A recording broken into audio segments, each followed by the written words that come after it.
They say the lone wolf dies alone, but they forget it also survives alone. And in that survival, it becomes something the pack never could. This is a tribute to the wolves who didn't fold to fit in, to the wolves who didn't bend just to belong, to the wolves who said, "I'd rather walk alone in truth than run with a crowd built on lies." A strong mind doesn't need a map. It builds the road, brick by brick, doubt by doubt. Every time the world said, "You can't," it answered back with stillness, and then with fire. A strong mind doesn't scream. It doesn't beg. It doesn't seek applause. It just knows. Because when the body's tired, the mind says, "Keep going." When the world is loud, the mind whispers, "Trust me." And that whisper, that's the higher self calling. That's God's frequency coming through the static. See, they don't talk about the pain of growth, the quiet, the isolation, the hours you cry in silence while everyone else celebrates nonsense. But real lone wolves, they know solitude isn't punishment, it's purification. It's where the noise dies and the truth finally speaks. Einstein sat alone. Van Gogh painted in silence.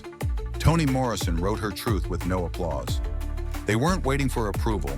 They were becoming legends. Let's be clear. Sheep follow, wolves awaken, sheep ask permission. Wolves carve their names into the earth. Sheep stay where it's safe. Wolves walk into storms just to find themselves. And I'm not knocking the sheep, but the world don't change because the flock moved. It changes because a wolf howled alone, and the world finally listened. The crowd will cheer your silence, but boo your truth. They'll hand you masks, but steal your face. They'll say, "Be like us," then mock you for blending in. The truth? They're scared of what they don't understand, and nothing scares them more than someone who knows exactly who they are. Remember, Galileo was called a heretic. Harriet Tubman was a fugitive. Malcolm X was hated before he was honored. The crowd isn't always right. Sometimes the majority is just the loudest lie. You ever feel something pulling at your chest? That's your inner compass, the self you haven't doubted yet. It doesn't shout, it doesn't shake, it just is. You already know. You've always known. But this world teaches you to forget, tells you, be normal, be quiet, be nice. But real ones? They don't trade truth for comfort.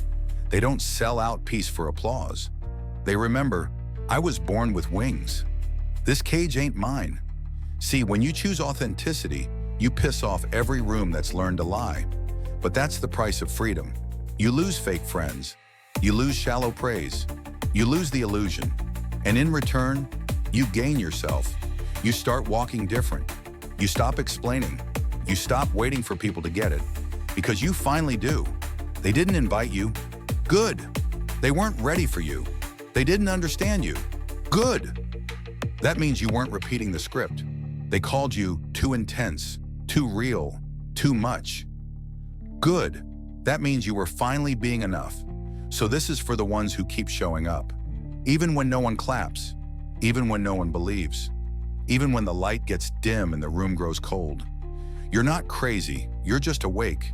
You're not arrogant, you're just sure. You're not lonely, you're just ahead of your time.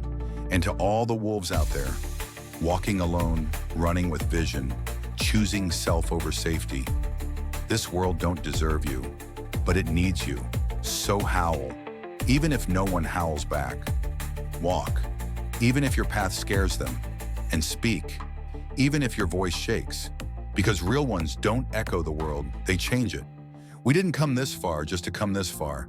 This is my mind mashups.